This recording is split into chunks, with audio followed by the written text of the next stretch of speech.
For today's video mga kapares, kagagaling lang na naman natin sa palengke at nakabili na naman tayo ng ating mga gugulayin ngayong pananghalian.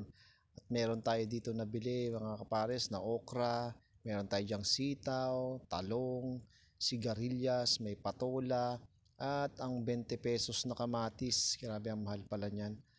Ito nga, naghihimay-himay na tayo at may nabili rin pala tayong bangus na isasahog natin sa halagang 100 pesos. Pwede na. Habang naghihimay tayo dyan mga kapares, ito na nga pala yung sigarilyas. At shoutout po pala sa ating mga followers, mga subscribers natin sa YouTube channel at sa mga nag-share po ng ating mga video. Maraming salamat po. At ito naman, sunod na natin ang paghihiwa ng talong. At hahatiin ko lang po yan sa gitna ng 4. Ayan, ganito talaga tayo kapag naghahanda tayo ng ating pananghalian. At hindi lang puro kain ang ating gagawin dahil tayo na rin ay nagluluto.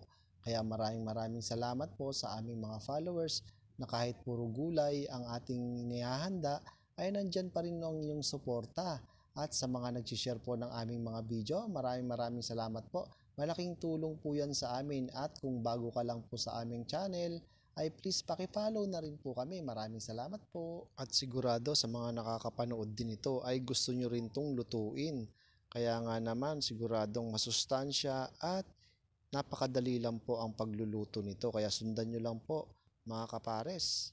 At ganitong hiwa naman sa patola ang ginawa natin. Kaya sa mga nanay dyan na gustong magluto ng gulay, aba, sundan nyo lang to. Dahil mura na at masustansya pa.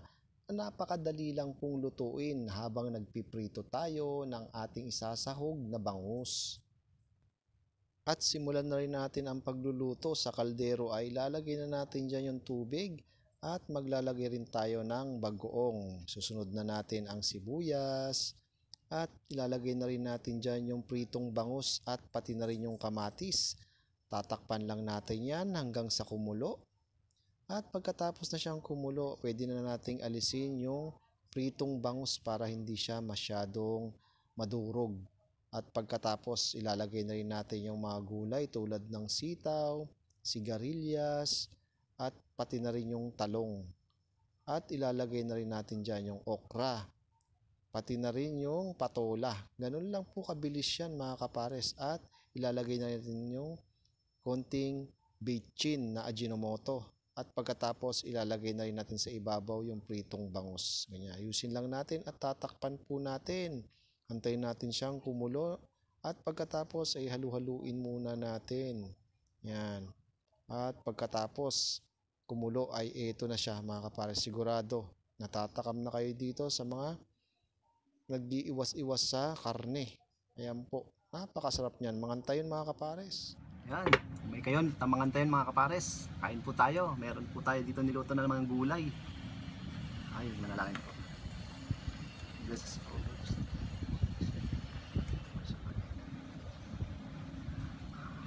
Tamangan tayo mga kapares. Ay, mga ganitong gulay po tayo ngayon. Sa mga mahilig dyan. Yan, kain po. Gulay.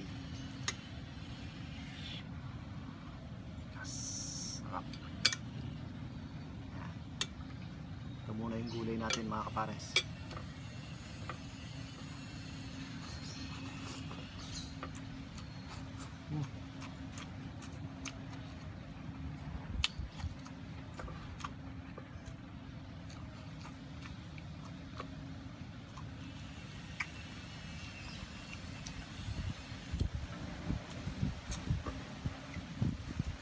Ingat po. Matinik na bangus.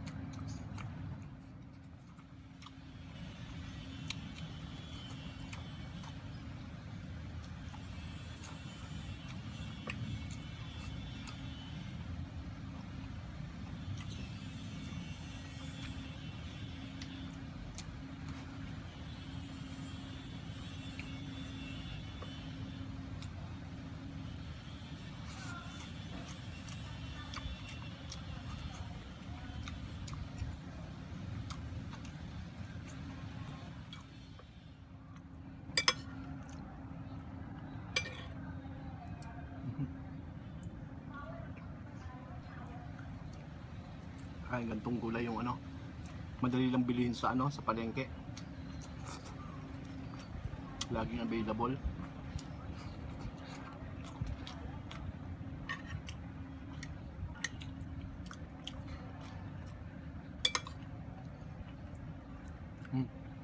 Tara, kumain din kayo mga gulay pa, mga kapares ha. Ano, kailangan pag niluto natin dapat kainin natin yung mga gulay para makita nilang kinakain natin ang gulay.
Masarap talaga ihalo yung manok, pritong bangus sa mga gulay. Magandang luto ah.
Gulay.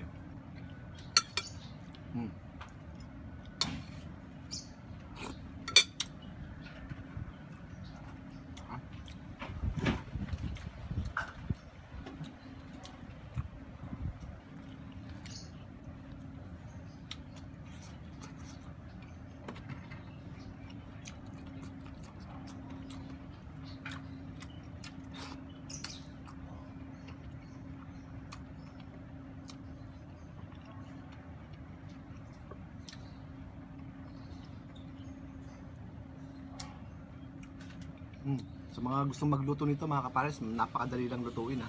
Sundan nyo lang po yung pagluluto natin sa umpisa.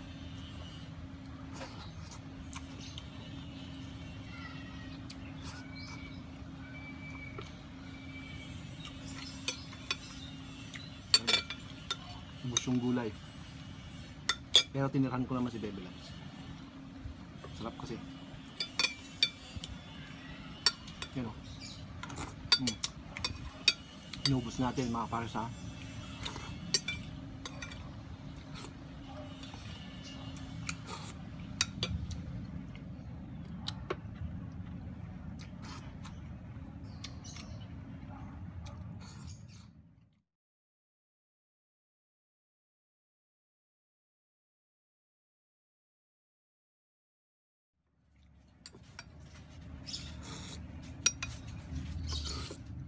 Sarap. Sarap ng luto ko ng ganito. Napakasimple lang at masustansya. Shoutout po sa lahat po ng aming mga followers sa Facebook page, sa YouTube channel, yung mga nag-share po ng aming mga video. Maraming salamat po. Hanggang sa muli mga kapares.